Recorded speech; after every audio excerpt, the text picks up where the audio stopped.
and welcome back to my channel. My name is Cody, and in today's video we're going to go over how to make these really cute little cat hats.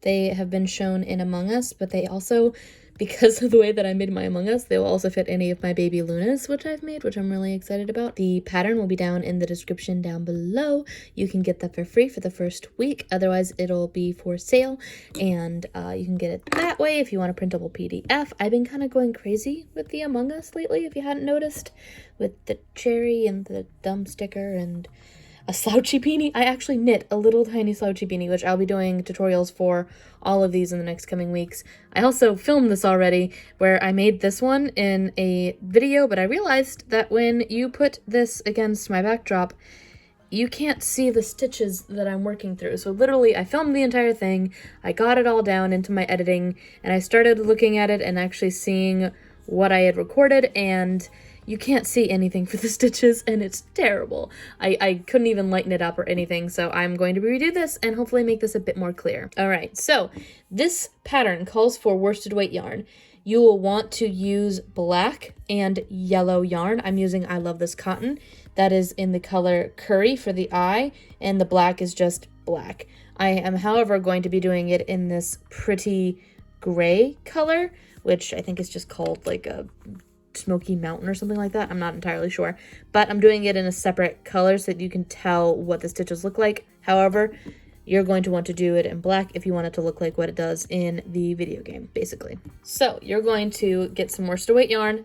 It doesn't really super duper matter the brand. I'm using I Love This Cotton, but you can use whatever. I'm using some sewing scissors, a darning needle. I have links for the ones that I specifically use down below. They are affiliate links. And speaking of affiliates, I have my Furls crochet hook. I love this crochet hook. It is beautiful. I am in love with it. And you're going to want to use a size D3 or a 3.25 millimeter crochet hook. You can use whatever you like, but y'all know that I really like my Furls long before I became an affiliate with them. So to start this pattern, basically, I'm going to move things around a little bit.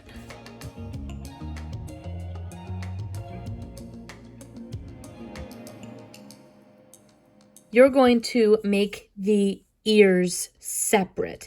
So I've already created one ear, and I'm going to show you how I make the second ear.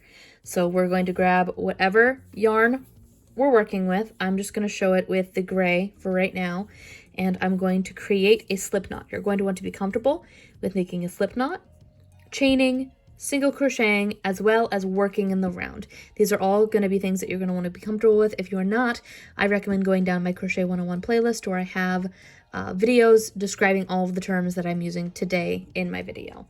So we are going to place our slip knot onto our work here, and I'm going to create what I call my version of the magic ring, essentially. The way that I do it is I chain 2, so 1 and 2.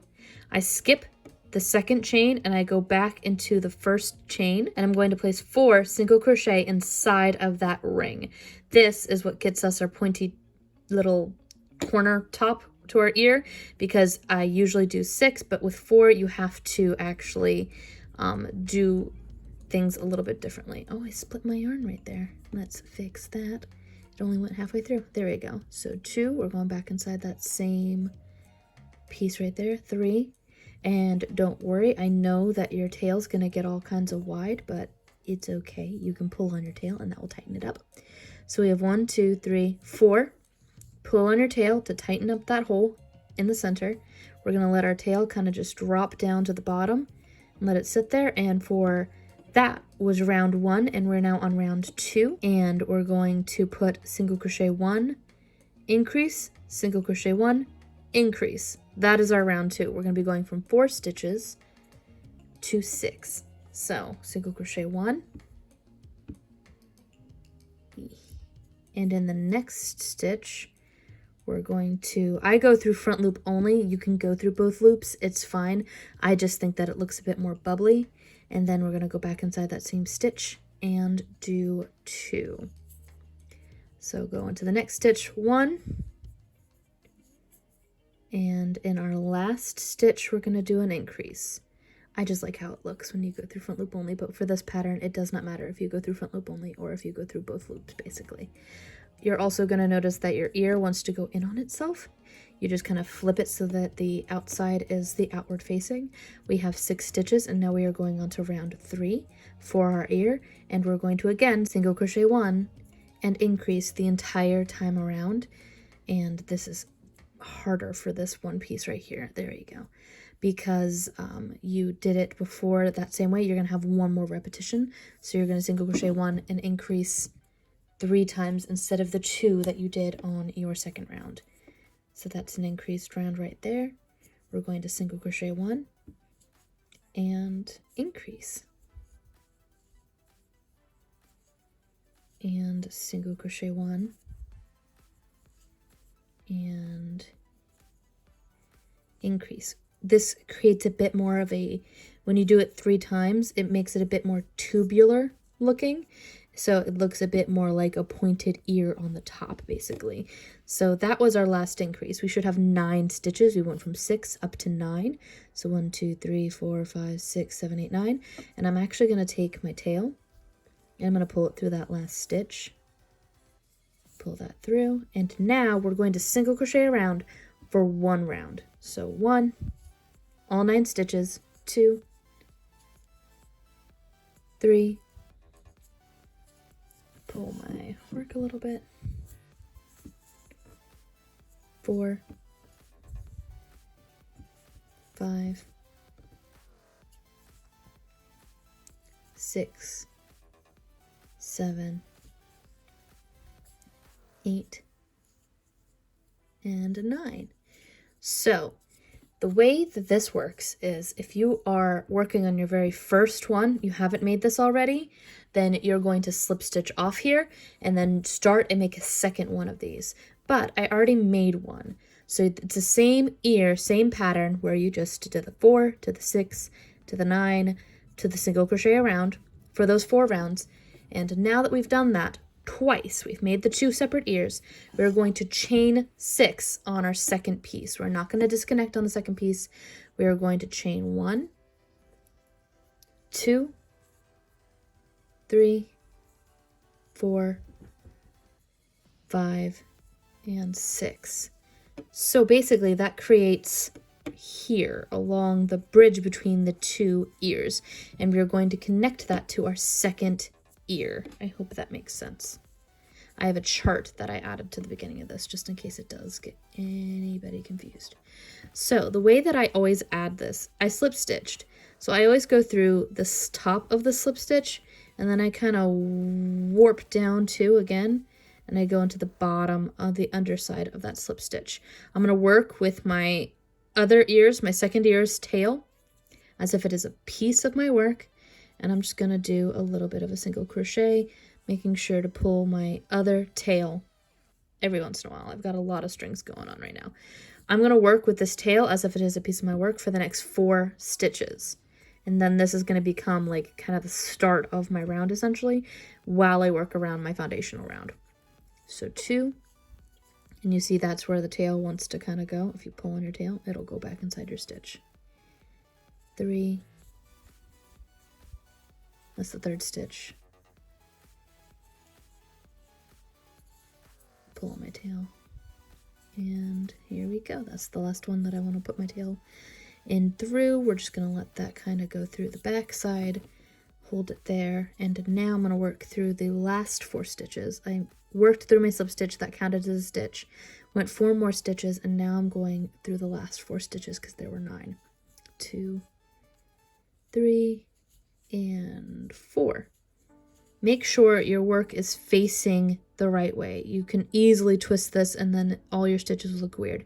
Try to just make sure that it is all facing the right way. So what I like to do when I reach my chains is I like to go into the stitch right where the chains start, and then I like to go into the side closest to me of my chain, and I'm going to work a single crochet into that. This helps minimize any kind of hole that will form there. And then I'm going to go into the next chain, 2, 3rd chain, single crochet, 4th chain, single crochet, 5th chain, single crochet, and now I'm on that 6th chain. My yarn's having a hard time. There we go. As I bounce my camera, I have to do that every time. All right, now we're on this chain. I like to go again underneath the stitch right where the chains begin, just to kind of close up that hole that will form if you don't do that. And then I'm going to do a little single crochet.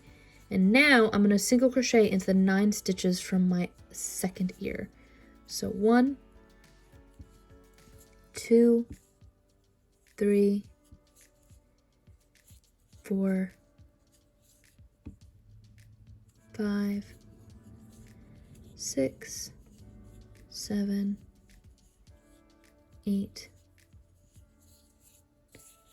and 9.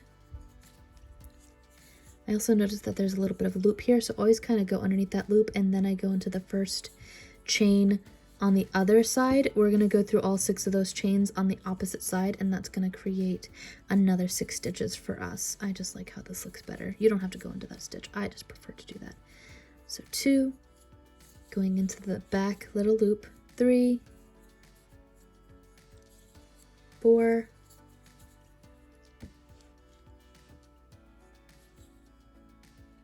5,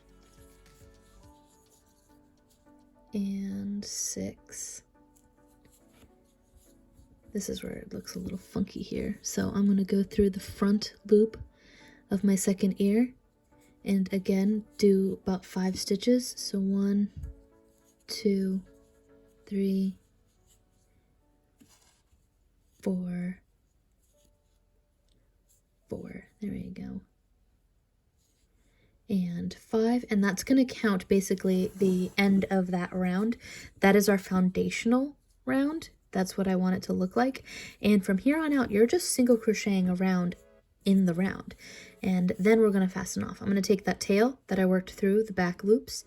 I'm going to pull it through that stitch so that I have a tail right there. And I'm actually going to take this tail out and hide it on the underside of those stitches, basically. So for this, now that you've got your foundation here, you have the 9 stitches from either ear, as well as the 12 stitches that you just created from those chains, 6 on either side. So you have 9 plus 9, 18, plus the 12, and that creates 30. So right now in your foundation round, you should have 30 stitches total when you add up all those pieces that you just put together. So for here, now that you have your 30 stitches, you're going to go around for 4 more rounds, just going around and around and around and around, basically 4 times. And then I'm going to show you how I do a seamless fasten off. So when you are looking at the bottom of your hat, you can't even see where the little stitches are at all. You don't know where I cast off, basically, if you're going to use a knitting term, but where you fastened off, excuse me. So I like that technique, and I'll show you how I do that in just a moment, and then I'll show you how I do the eyes. Be right back. Okay, so I've gone around for the 4 rounds. This was our foundation chains right here, and then 1, 2, 3, 4. So I'm now at the very end of my work. I have my heater on too, so if you hear that in the background, I am sorry. It is just really cold in Maine. So we're going to cut our tail, and I'm going to pull that all the way through. And now I'm going to take my darning needle and I'm going to show you how I do my seamless fasten off. It's the same technique that I use for pretty much everything. I have a full tutorial on that in, again, my Crochet 101 playlist. There's some fluff. Let's get that out of here. So the essential premise is that we're going to create a stitch to kind of go over the next stitch after where we just fastened off. We didn't really even fasten off. We just pulled our tail through that. So we're going to skip this stitch and we're going to go into the next one from the front of your work and into the back. Pull that through. That creates the first loop of your stitch. We're then going to take our needle and go through the center of our pull through final stitch. And I like to go through both of the little pieces of the stitch basically right there. I'm going to pull that through and that creates the second loop. However tight you pull your tail is however small or large your stitch will be. I want that to look a little bit smaller. And then I kind of just wiggle it until it's the size that I want. I'm pretty happy with that. And now I'm going to flip my work kind of inside out. And we're going to put our tail through the back loops This is why I kind of go through front loop only, because it's easier to hide things in the back of the loops when there's a secondary loop there. I'm going to go back up the other way, and then I'm going to cut my tail. That is it for the base of the hat. I'm then going to do some French knots for eyes. I figure out which side I think looks a bit more attractive and which side looks better. I like how this one looks a little bit better. So now I'm gonna move this tail, and I'm going to get out some purple yarn. It's essentially the yellow yarn for the black hat, but I wanna do something different. So I'm going to do this, and I'm going to make it, oh no, little buddy fell over. I wanna make it a little bit different. I'm gonna move him out of the way so it's a bit less of a falling hazard.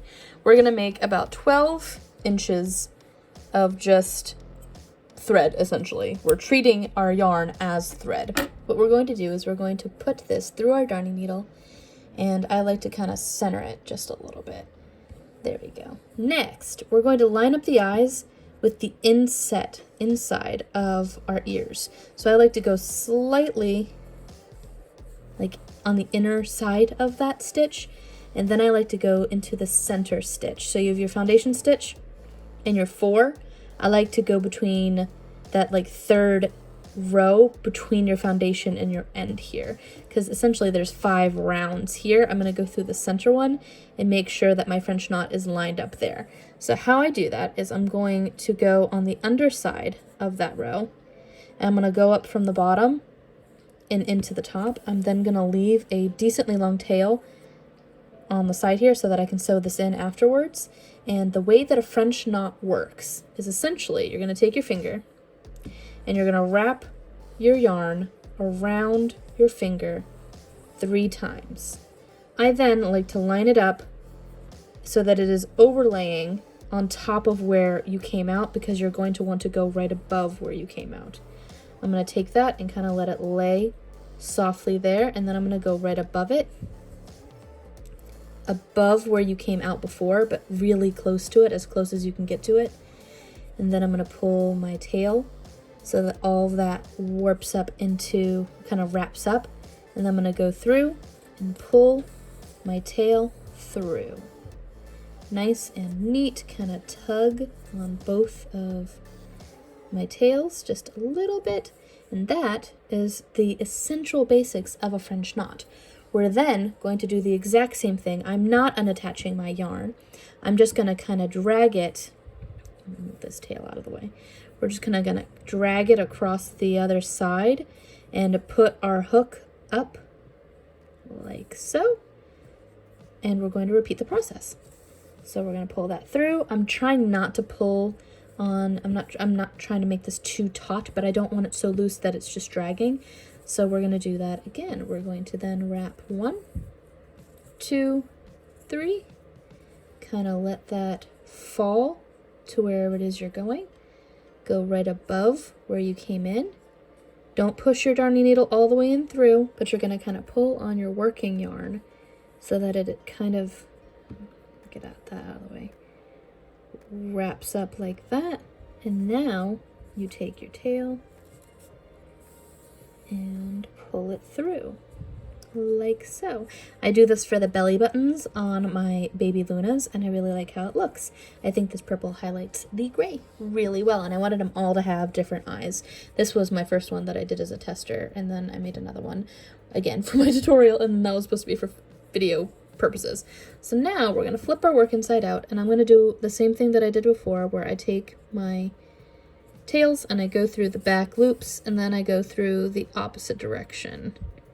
I go back up, so that way if it does come undone for whatever reason, they're going in opposite directions, so it's not going to actually come undone. I'm very thorough about my tails. It drives me crazy when I work so hard on something and then it comes unraveling done, and it's like, that's not what I wanted it to do. I had that happen to a blanket that I made once. I spent hours and hours and hours on that blanket, but then it all unraveled, and I'm like, oh wow, I dumbed. You live and you learn. So I've never had a blanket do that again. So at the very least, I can say that I learned how to make a good blanket. so that's pretty much it to this tutorial. I have a bunch more hats coming out. I said I was going to be doing some more squishes, but apparently squishes are going to be more of a December thing for the holidays because I just keep coming up with Among Us stuff, and I know that people are going to be making these and the little hats for Christmas as gifts. I've been told as such on all the comments. The comments do keep getting turned off, and I don't know exactly why. Just let me know if they are. I've been turning them back on. I regularly check my YouTube channel, and I make sure that they're turned on because enough people ask me questions on there, and I really hate that they keep getting turned off for no reason. It's not like it's being set as for kids or for anything other reason. There's no rhyme or reason as to why these comments are getting turned off. I've double checked. I've contacted YouTube. No idea why. It's just like I'm a glitch in the matrix or something like that. So let me know if they're turned off on another video because it's been driving me crazy.